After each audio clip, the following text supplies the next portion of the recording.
Hi everyone, Linda Reed-Enever. In this video, I'm going to show you how you can do some different appointment types in Acuity. This is a question that I get asked quite often, and there are some different appointment types and different ways that you can get things set up. So I'm going to jump in now and show you some different appointment types and different cases where you might use them. So for us, we use a general booking calendar link, and if I go to my website for a second, you'll be able to see it. And this is where we've got public ability to be able to book into. So we've embedded the Acuity calendar into my website using the text module on the booking calendar, and just inserted the booking code here. And that brings up a full list of opportunities. So my discovery call, course creation support, brainstorming calls, idea sessions with me, and then they go through and they put all their information in and their confirmation in from there. For the paid calls, they're going to require to be paid from the call that doesn't have a payment setting in it. They're not required to pay at all. So this is the Acuity pricing tab as we see it right now. You've got the opportunity to trial in it. There's a $14 plan, a $23 plan, a $45 plan. I think we're still on the growing plan right now.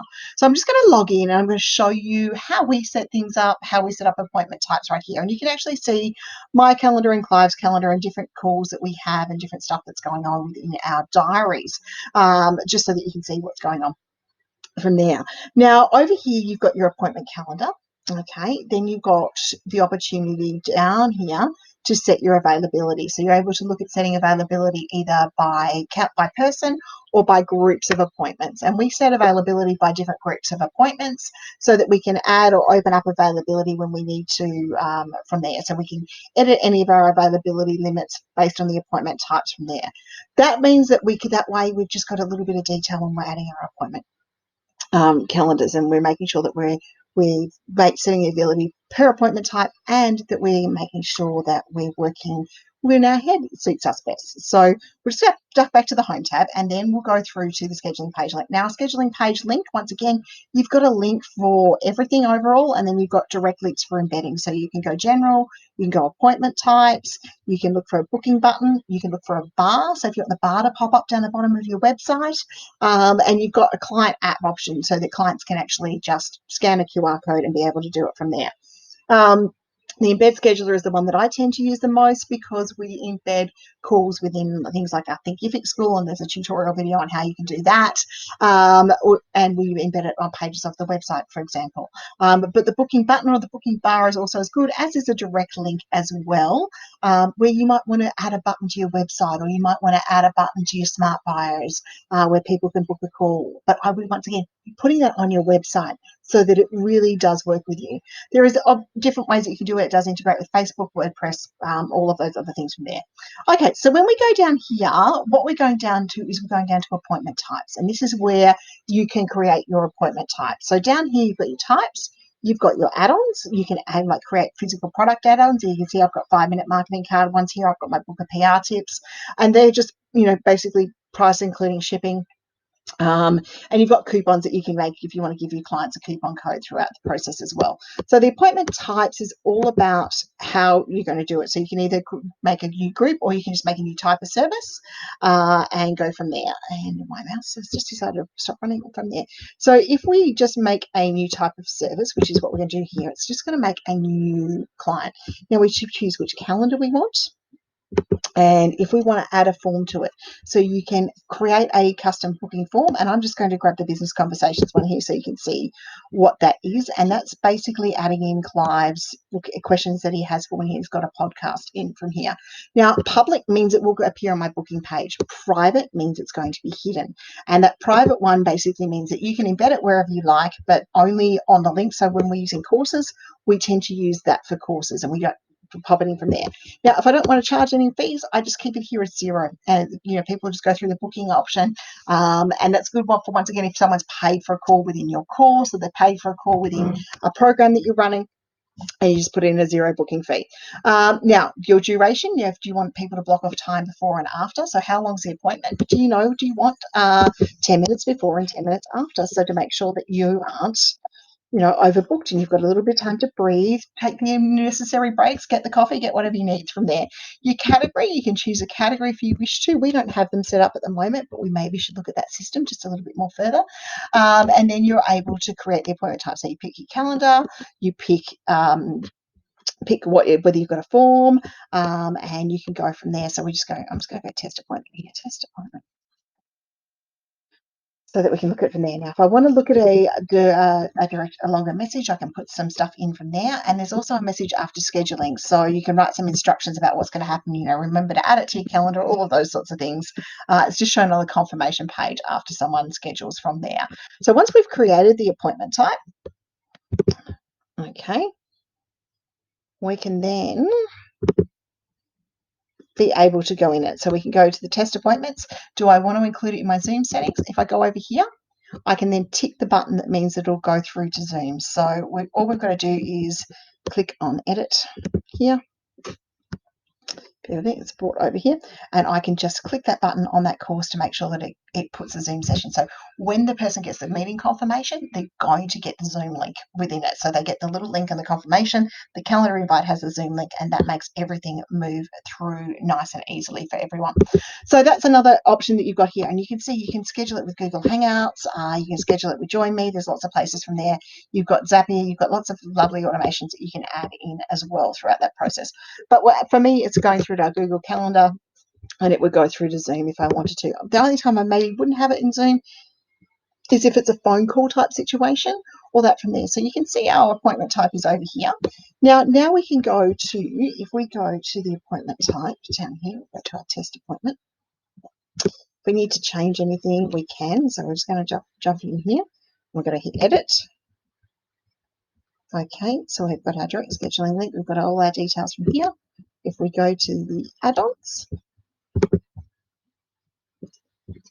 we can edit it from there, and we can add it to the test appointment. So if we want to add our add-ons to the test appointment schedule, it is there for us to be able to do. So I'm just going to add that add-on to the test appointment, and then I'm going to duck off and show you how that all works from there. So if we wanted to add a fee, we definitely could, but we're not going to do that from this one here today. So I'm just going to make sure that I don't need to hit save anywhere. Update add-ons, so the add-ons are already there. And that just helps people be able to buy physical products. And we might want to do that throughout our course creation journey, or through our product or our booking call journey. People may not know that you had a book, or they may not know you have a product, so that you can definitely do it from that way. So if we go back over to types here, now because it's a private link, you won't see it on my booking calendar over here. So I'm just going to drop down over here just so you can see it again.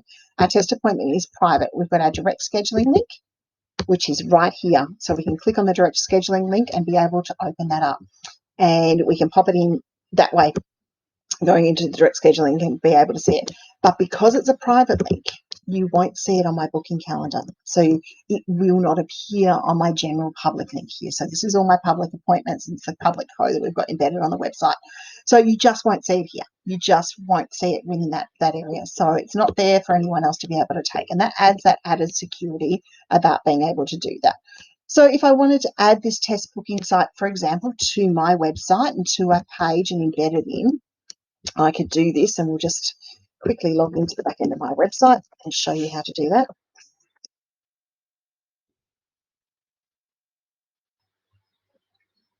And if I wanted to add it, I would just literally go in here to my website. We're going to go back to the appointments over here.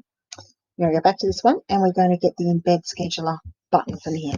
And if you just hit Control A, that will everything across. Log into my site, stressing the internet a little bit by training at the same time.